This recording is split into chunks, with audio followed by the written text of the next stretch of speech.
రాజకీయాల్లో మాటలు చెప్పడం కాదు, చేతల్లో చూపించే వాళ్ళు ఉండాలి, చేతల్లో నిరూపించే వాళ్ళు నిలబడి ఉండాలి.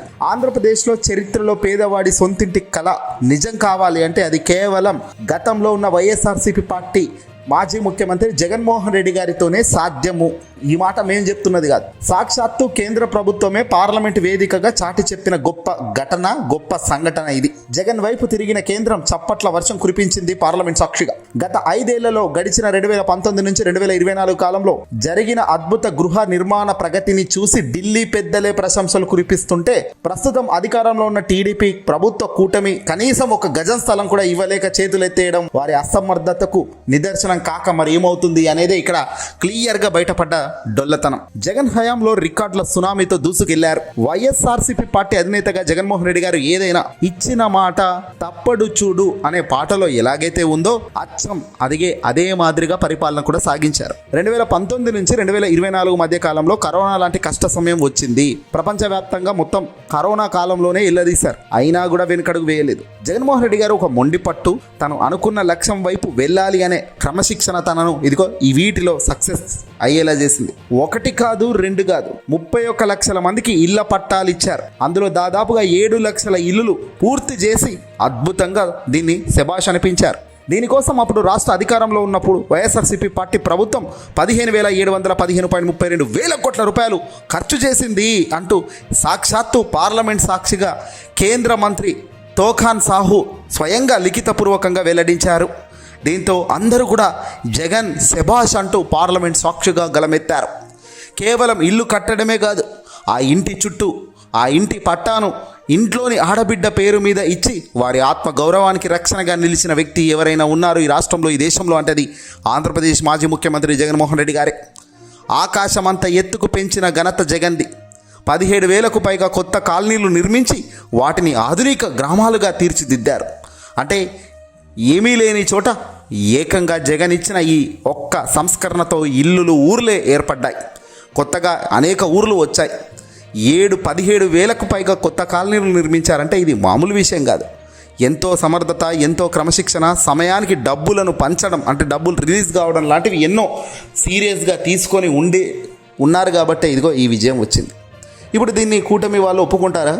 చంద్రబాబు నాయుడు గారు ఒకసారి తిరిగి కేంద్రం ఏమి చెబుతుందో చూడండి అయ్యా అంటున్నారు వైసీపీ వాళ్ళు. ఇక డిప్యూటీ సీఎంగా ఉండి పదే హడావిడి చేయడం కాదయ్యా. 5 ఏళ్లలో 2 సంవత్సరాలు కరోనా కష్టకాలంలో పోయినప్పటికీ, అధికారంలో 3 సంవత్సరాలే ఉన్నప్పటికీ, అనేక లోటుపాట్లు ఉన్నప్పటికీ, అనేక ఇబ్బందులు ఉన్నప్పటికీ, అనేక అప్పులు ఉన్నప్పటికీ వేటికి భయపడలేదు. వేటికి జగన్మోహన్ రెడ్డి గారు అసహనం చెందలేదు. ప్రజల ముందు చిరునవ్వు కురిపిస్తూనే ప్రజల వెనకాల ప్రజలకు కావాల్సిన ప్రతి దానిపైన కసరత్తు చేయడమే తన లక్ష్యంగా పెట్టుకుని అడుగులు వేశారు. చివరిగా తనకు మిగిలిందేమిటి? ఈవీఎంల మాయతో అధికారంలో నుంచి తనను దింపడానికి ఏకంగా 3 పార్టీలు ఒక్కటై తనను గద్దె దింపారు. కానీ ఆ దేవుడు పైనున్న దేవుడు ప్రతి ఒక్కటి చూస్తున్నాడు, గమనిస్తున్నాడు. అదృష్టం, మంచితనం అనేది ఎప్పటికైనా ఆలస్యంగానైనా సరే ఖచ్చితంగా గట్టి దెబ్బ కొడుతోంది. జగన్మోహన్ రెడ్డి గారు చేసిన ఈ మంచి అటు తిరిగి ఇటు తిరిగి మళ్ళీ వెలుగులోకి వస్తూనే ఉంది. అది ఏదో ఒక రూపంలో. తాజాగా పార్లమెంట్ సాక్షిగా సాక్షాత్తు కేంద్ర ప్రభుత్వమే ఈ మాదిరిగా చెప్తున్న లెక్కలు చూస్తుంటే అందరూ కూడా చప్పట్లు కొట్టడం సంతోషాన్ని ఇచ్చింది. చంద్రబాబు అసమర్థత, గజం స్థలం కూడా తాజాగా ఇవ్వలేని పరిస్థితి ఆయన చూస్తుంటే నిజంగా బాధ కలుగుతుంది. ఒక వ్యక్తి ముఖ్యమంత్రి స్థానంలో నుంచి పక్కకు వైదొలిగితే, ఒక ముఖ్యమంత్రి స్థానం నుంచి దిగిపోతే నిజంగా ఇంత లూప్ హోల్స్ ఉంటాయా? ముఖ్యమంత్రి అన్నవాడు సరైన వాడు ఉంటే, ముఖ్యమంత్రి అన్నవాడు చేయించాలన్న ఆలోచన కలిగిన ఈ 2 ఆలోచనలు గట్టిగా ఉంటే ఎన్నో సంస్కరణలు వస్తాయి రాష్ట్రంలో. కానీ ఈరోజు చంద్రబాబు నాయుడు గారు కానీ, డిప్యూటీ సీఎంగా ఉన్న పవన్ కళ్యాణ్ గారు అధికారంలోకి వచ్చి 2 ఏళ్ళు కావస్తున్నా పేదలకు 1 సెంటు స్థలం కూడా ఇచ్చిన దాఖలాలు లేవు. జగన్ హయాంలో మొదలై 90% పూర్తయిన ఇళ్లను కూడా జగన్ ఎక్కడ పేరు వస్తుందో అన్న రాజకీయ కక్షతో టీడీపీ ప్రభుత్వం దాన్ని పూర్తిగా నిలిపేయడం పేదల పట్ల వారికి ఉన్న విపక్షను చూపుతోంది. చాలా వరకు ఇల్లులు ఇప్పటికే పూర్తయినాయి. కొద్దిగా చిన్న పనులు ఉంటే ఆ పనులను మాత్రం కూటమి ముందుకు తీసుకుపోవడం లేదు. ఎందుకంటే అది జగన్కు క్రెడిట్ అని. ఇంత దారుణంగా ఉంది.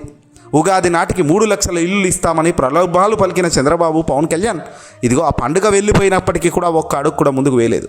కేవలం మాటల ప్రభుత్వమే తప్ప చేతల ప్రభుత్వం కాదనేది అడుగడుగున నిరూపితం అవుతూనే ఉంది. జగన్మోహన్ రెడ్డి గారు వైఎస్ఆర్సీపీ పార్టీకి సంబంధించిన అధినేత జగన్ ఏదైనా చెప్పలేని పనులు కూడా అనేకం చేశారు.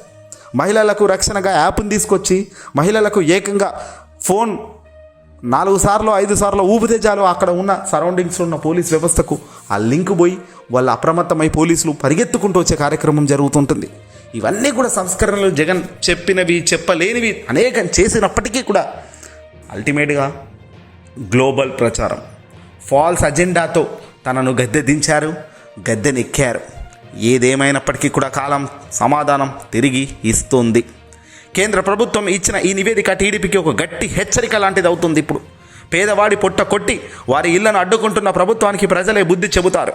లక్షలాది మంది గూడు కల్పించిన జగన్ గారి పరిపాలన ఒక చరిత్ర అయితే వచ్చిన ఇళ్లను కూడా పంపిణీ చేయలేని ప్రస్తుత పరిపాలనపై ఒక వైఫల్యం కాదా? ఇప్పటికైనా రాజకీయాలు పక్కన పెట్టి జగన్ గారు కట్టించిన ఇళ్ల లబ్ధిదారులకు అందజేయాల్సిన బాధ్యత ఉంటుంది ప్రభుత్వ కూటమికి. అలా కాదు మాకు కావాల్సింది పేరు ప్రఖ్యాతలే, ఎవరో చేసిన పనికి మేము ముందుకు పోలేము అంటే మాత్రం ప్రజలు ప్రతిదీ గమనిస్తున్నారు, మీకు తగిన గుణపాఠం చెప్తారనేది మాత్రం ఖచ్చితంగా గుర్తుపెట్టుకోవాలి. ఈ వీడియోని అసలు లైక్ కొట్టి షేర్ చేయండి.